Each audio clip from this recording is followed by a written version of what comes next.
Hello, welcome to my YouTube channel. അപ്പം എന്തൊക്കെയാണ് എല്ലാവർക്കും സുഖമല്ലേ? എന്തൊക്കെയാണ് എല്ലാവരും വിശേഷങ്ങളൊക്കെ? ഈ ഹാപ്പിനെസ് നമ്മളായിട്ട് കൊണ്ടുവരണം കേട്ടോ. നമ്മളെ ഹാപ്പിനെസ് ആരും നമുക്ക് കൊണ്ടുതരില്ല. നമ്മളായിട്ട് കണ്ടെത്തുമ്പോൾ അതിനൊരു സാറ്റിസ്ഫാക്ഷൻ ഫീലിംഗ് ഒക്കെ കിട്ടും നമുക്ക്.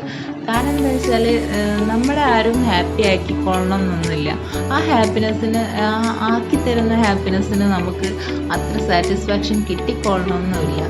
നമ്മുടെ ഹാപ്പിനെസ് എന്താണോ, നമ്മൾ എന്താണ് ചിന്തിക്കുന്നത്, അതിലൂടെ പോയാൽ നമുക്കൊരു സാറ്റിസ്ഫാക്ഷൻ കിട്ടും. അപ്പം എന്താന്ന് പറഞ്ഞതെന്ന് വെച്ചാൽ നിങ്ങൾക്ക് മനസ്സിലായി കാണുമല്ലോ. നമ്മുടെ ഹാപ്പിനെസ് നമ്മൾ കണ്ടെത്തുക. ഞാൻ ചെറുതായിട്ട് അങ്ങനെ പറഞ്ഞെന്നേ ഉള്ളൂ. വലിയ ഫിലോസഫിയാണെന്ന് കരുതണ്ട. പിന്നെന്ന് വെച്ചാൽ ഇന്നത്തെ വിശേഷം ഞാൻ ചെറുതായിട്ടൊന്ന് ഈവനിങ് ആയിട്ട് ചെറിയൊരു കടി ഉണ്ടാക്കാമെന്ന് വിചാരിച്ച് ഇറങ്ങിയത്. പക്ഷേ സാധനങ്ങൾ കാണുന്നില്ല എന്നല്ല, പഴം ഞാൻ പൊരിക്കാമെന്ന് വിചാരിച്ചു. പക്ഷെ പഴം കാണുന്നില്ല. അപ്പം ഉമ്മ പറഞ്ഞു ഞാൻ കടയിൽ പോയിട്ട് വാങ്ങിച്ചുകൊണ്ട് വരാം, ഞാൻ പുറത്ത് പോകുന്നുണ്ട് എന്നാണ്. അങ്ങനെ ഉമ്മ പോയി വരുമ്പോഴേക്കും ഞാനിതാ ഇവിടെ ഇങ്ങനെ മക്കളൊക്കെ കളിക്കുന്നുണ്ടായിരുന്നു. അപ്പോൾ അതൊക്കെ ഒന്ന് ശ്രദ്ധിച്ചു. പിന്നെ ചായ വെച്ചപ്പോൾ കറണ്ട് പോയിട്ടോ. അപ്പോൾ കറണ്ട് പോയപ്പോൾ ഞാൻ പുറത്തേക്ക് ഇറങ്ങിയിട്ട് മോന് ചായ കൊടുക്കുക കേട്ടോ. പുറത്ത് ഇങ്ങനെ ഇരുന്ന് മക്കളെ കളി കണ്ട് അവന് കഴിക്കുമ്പം അവനെന്നെ താനെ ഇറങ്ങി പോവുമല്ലോ. അപ്പം ഞാൻ പുറത്ത് വെച്ചിട്ടാണ് ഞാൻ കൊടുക്കുന്നത്. കറണ്ട് വരട്ടെ എന്ന് വിചാരിച്ചു. അപ്പോഴേക്കും ഉമ്മ കടയിൽ പോയി വരുമല്ലോ. അങ്ങനെ ഞാനും അവനും ഇങ്ങനെ പുറത്തിരുന്ന് ചായ ഒക്കെ കുടിക്കുകയാണ്. മോള് പുറത്ത് കളിക്കുന്നുണ്ട്. അതിന് കറണ്ടൊക്കെ വന്നിട്ടോ. കറണ്ട് വന്നപ്പോൾ ഞാൻ വിചാരിച്ചു ഇനി നമ്മളെ അങ്കത്തട്ടിലേക്ക് ഇറങ്ങാം. ഈവനിങ് ആയപ്പോൾ എല്ലാവരും ഉണ്ട് കേട്ടോ. ഉമ്മയുണ്ട് വീട്ടിൽ, ഉമ്മയുണ്ട്, ഉപ്പയുണ്ട്, എല്ലാവരും ഉണ്ട്. അപ്പം ഈവനിങ് ആയിട്ട് ചെറുകടി ഉണ്ടാക്കാമെന്ന് വിചാരിച്ച് ഇറങ്ങിയതാണല്ലോ. അങ്ങനെ ഈ പഴംപൊരിക്കുള്ള മാവുകളൊക്കെ ഒന്ന് റെഡിയാക്കിയിരിക്കുകയാണ്. മാവ് എന്ന് പറയുമ്പോൾ എല്ലാവർക്കും അറിയുന്ന സംഭവമായിരിക്കും. പത്തിരിപ്പൊടി ഇട്ടിട്ടുണ്ട്, പിന്നെ കുറച്ച് മൈദ മാവ്, പഞ്ചസാര, ശകല ഉപ്പ്, പിന്നെ വെള്ളം. അങ്ങനെ അതൊക്കെ നന്നായിട്ട് തിക്കായിട്ടുള്ള ബാറ്റർ ഇട്ടല്ലോ നല്ലത്.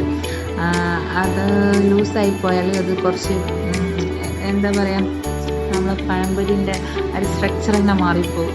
അതുകൊണ്ട് ആ തിക്കായിട്ടുള്ള ബാറ്റർ തന്നെയാണ് ഇതിന് ബെറ്റർ.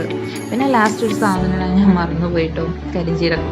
അതെല്ലാം ബാറ്ററൊക്കെ റെഡിയാക്കി ഇളക്കി വെച്ചതാണ് ഞാൻ ഓർത്തത്. ഈ സംഭവം ഇട്ടിട്ടില്ലല്ലോ. അങ്ങനെ എല്ലാവരും ഇടുമെന്നൊന്നും എനിക്കറിയില്ല, പക്ഷേ ഞങ്ങൾ ഇടാറുണ്ട്. പിന്നെ ചിലർ ഏലക്കപ്പൊടി അങ്ങനെ പലതും ഇടും കേട്ടോ. പല സ്റ്റൈലാണ് ഉണ്ടാക്കൽ. പക്ഷേ ഞാൻ ഇങ്ങനെ പെട്ടെന്ന് ജസ്റ്റ് ഇളക്കി കൂട്ടി ഉണ്ടാക്കുക കേട്ടോ. അതിന് ഡീറ്റെയിൽ ആയിട്ടുള്ള വീഡിയോ ഒന്നുമില്ല. പിന്നെയെന്ന് വെച്ചാൽ ബാക്കിയുള്ള കാര്യങ്ങളൊക്കെ അപ്പുറത്ത് നടക്കുന്നുണ്ട്. മക്കളായിട്ട് അങ്ങനെ ബുദ്ധിമുട്ടാണല്ലോ. അപ്പോൾ അതുകൊണ്ട് അവരെ അപ്പുറത്ത് അനിയത്തിൻ്റെ അടുത്ത് കളിക്കുന്നുണ്ട്. അപ്പോൾ ഞാൻ ആ ടൈമിലാണ് ഞാനിത് ഉണ്ടാക്കാൻ ഇറങ്ങിയത്. പിന്നെ ഉമ്മനോട് സംസാരിച്ചുകൊണ്ടിരിക്കുമ്പം പെട്ടെന്ന് നടു കീറിപ്പോയിട്ടോ. നടു കട്ട് ചെയ്യാതെ ഞാൻ ഫുള്ളായിട്ട് പൊരിച്ചെടുക്കാമെന്ന് വിചാരിച്ച് ഞാൻ അങ്ങനെ നടു കട്ട് ചെയ്ത് പോയി. ഫസ്റ്റത്തെ ഒരു പഴം കേട്ടോ, എല്ലാവരും ക്ഷമിക്കണം. അങ്ങനെ ഞാനിതാ അതൊക്കെ റെഡിയാക്കി ഇനി ബാറ്ററിലൊക്കെ മുക്കി നമ്മുടെ പഴംപൊരി പൊരിച്ചെടുക്കാൻ പോവാണ്. ഇതിന് ഒരു കട്ടൻ ചായയും കൂടി ഉണ്ട്. നല്ല ടേസ്റ്റാണ് കഴിക്കാൻ ഈവനിങ്. പക്ഷേ ഒന്ന് ആവശ്യത്തിനുള്ളതേ ഞാൻ ഉണ്ടാക്കിയിട്ടുള്ളൂ. കാരണം എണ്ണയിൽ വറുത്തതാണ്. അപ്പം കുറച്ച് ബുദ്ധിമുട്ടാണ് അതൊക്കെ. അതുകൊണ്ട് പിന്നെ ഞാൻ അധികം ഒന്നും ഉണ്ടാക്കിയിട്ടില്ല. ആവശ്യത്തിന് ഉള്ള മാത്രം ക്വാണ്ടിറ്റിയിലേ ഉണ്ടാക്കിയിട്ടുള്ളൂ. അങ്ങനെ എല്ലാം റെഡി ആയിട്ട് എടുത്തിട്ടുണ്ട്. ഇനി നമുക്ക് ചായ കുടിക്കാം. ചായ കുടിക്കുന്ന വീഡിയോ ഒന്നും ഞാൻ മെയിനായിട്ട് എടുത്തിട്ടില്ല. കാരണം മക്കളുമായിട്ട് അവർക്കൊക്കെ കൊടുക്കണ്ടല്ലേ. അപ്പോൾ അതുകൊണ്ട് കുറച്ച് ബുദ്ധിമുട്ടായതുകൊണ്ട് ഞാൻ ആ ഭാഗങ്ങളൊന്നും എടുത്തിട്ടില്ല കേട്ടോ. അങ്ങനെ അതൊക്കെ കഴിഞ്ഞതാ ഈവനിങ് കളിക്കുന്ന അകത്ത് കയറി അവരെ കുളിയും കാര്യങ്ങളൊക്കെ കഴിഞ്ഞതാണല്ലോ. അപ്പോൾ അവർക്കൊരു കുറച്ച് നേരം കളിക്കണമല്ലോ. അങ്ങനെ കളിക്കാനുള്ള പരിപാടിയിലാണ് അവരൊക്കെ. മോള് കണ്ടോ, ഇതിൽ കയറിയാലും സെറ്റിൽ കയറിയാലും പെട്ടെന്ന് അതെടുത്ത് ഒഴിവാക്കും. സോഫ സെറ്റിൽ കയറുമ്പോഴേക്കുള്ളൊരു പരിപാടിയാണിത്. ആ കവറെടുത്ത് നിലത്തേക്കിടും. എന്താണെന്നറിയില്ല, അതിൻ്റെ ഒരു ടെക്നിക്ക്. പിന്നെന്ന് വെച്ചാൽ എന്താ, അങ്ങനെ എല്ലാവരും കളിച്ചുകൊണ്ടിരിക്കുകയാണ്. ഇനി രാത്രി ഫുഡ് കഴിച്ച് കിടക്കാം. ഇനി അടുത്ത പരിപാടി അതൊക്കെ തന്നെയാണ്.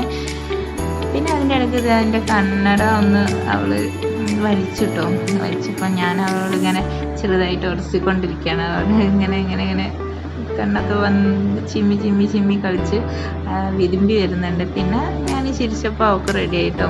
അങ്ങനെ ഇന്നത്തെ വിശേഷം ഇതൊക്കെ തന്നെയാണ്. എൻ്റെ വീഡിയോ ഇഷ്ടപ്പെട്ട ലൈക്ക് ചെയ്യുക, സബ്സ്ക്രൈബ് ചെയ്യാൻ മറക്കരുത് കേട്ടോ.